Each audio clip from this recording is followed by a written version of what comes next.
સ્વદેશી હાટ પ્રદર્શન સહ વેચાણનું આયોજન કરાશે। મહાશિવરાત્રિના પાવન પવિત્ર દિવસે જ આ સ્વદેશી હાટ જેનું પ્રદર્શન અને વેચાણ કરવામાં આવશે। આ હાટ પ્રદર્શનનું ઉદ્ઘાટન ગુજરાત સરકારના આદિજાતિ વિકાસ, ખાદી, કુટીર અને ગ્રામોદ્યોગ મંત્રી નરેશભાઈ પટેલના વરદસ્તે કરવામાં આવ્યું છે। આ પ્રસંગે ગુજરાત વિધાનસભાના મુખ્ય દંડક બાળકૃષ્ણ શુક્લા અને ભાજપના અગ્રણીઓ ખાસ ઉપસ્થિત રહ્યા છે। મહાનુભાવો દ્વારા પ્રદર્શનની મુલાકાત લઈ સ્થાનિક કારીગરો અને સ્વસહાય જૂથો સભ્યોને પ્રોત્સાહન આપવામાં આવ્યું છે। મહાશિવરાત્રિના પવિત્ર અવસરે મોટી સંખ્યામાં નાગરિકો પ્રદર્શન મેદાનની મુલાકાત લઈ ખરીદી પણ કરી છે। મંત્રી નરેશભાઈ પટેલ પોતાના સંબોધનમાં જણાવ્યું છે કે આવા પ્રદર્શનોથી સ્થાનિક કારીગરોને યોગ્ય બજાર મળે છે, સ્વદેશી ઉત્પાદનોને પ્રોત્સાહન મળે છે, જે ગ્રામીણ અર્થતંત્રને મજબૂત બનાવવામાં મહત્વપૂર્ણ સાબિત થાય છે। આજે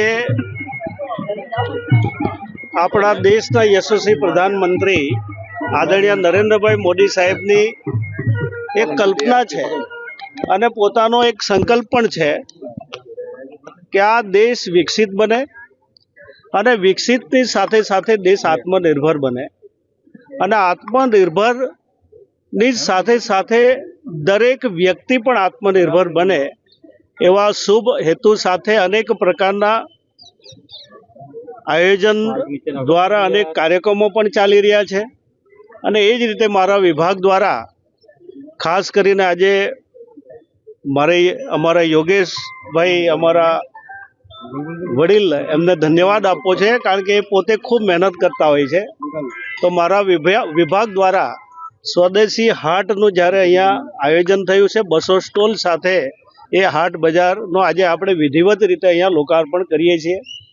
મારી સાથે મારા રાજ્ય કક્ષાના મંત્રી શ્રી સૌરભભાઈ, અમારા આદરણીય વડીલ યોગેશભાઈ, અમારા દંડક સાહેબ, મારા મિત્ર બાલુભાઈ, અમારા અન્ય આગેવાનો, આપના માધ્યમ દ્વારા આ હાટ બજારનો ઓપનિંગની સાથે સાથે હું બરોડા શહેરના લોકોને વિનંતી કરું છું, જ્યારે સ્વદેશીને મહત્ત્વ આપવા માટે આપ સહયોગી બનો।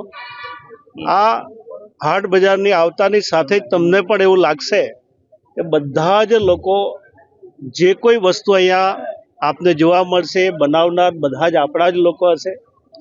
આપના સહયોગ દ્વારા આ બધા લોકોને સારી રોજગારી મળશે અને મોદી સાહેબનું જે સપનું છે કે સ્વદેશીને આપણે ખૂબ મહત્ત્વ આપવું જોઈએ। તો મને લાગે છે ત્યાં સુધી જો વડીલ આજે આ ઉંમરે પણ હાટ બજારની ચિંતા કરીને અમારા જેવાને નિમંત્રણ આપતા હોય ત્યારે ચોક્કસ મારો વિભાગ પણ મદદ કરશે। આવનારા દિવસોમાં એનાથી પણ સારું કરશું। પરંતુ બરોડા શહેરના અને આજુબાજુના લોકોને વિનંતી કરું છું કે આ બજારનો પૂરેપૂરો ઉપયોગ કરજો। મહાશિવરાત્રિનું પર્વ પણ ચાલી રહ્યું છે। આવા પર્વમાં જ્યારે આવો હાટ બજાર એક સરસ મજાનો હોય ત્યારે સ્વદેશીને ધ્યાનમાં રાખીને આ હાટ બજારમાં આવવા માટે મારું નિમંત્રણ છે।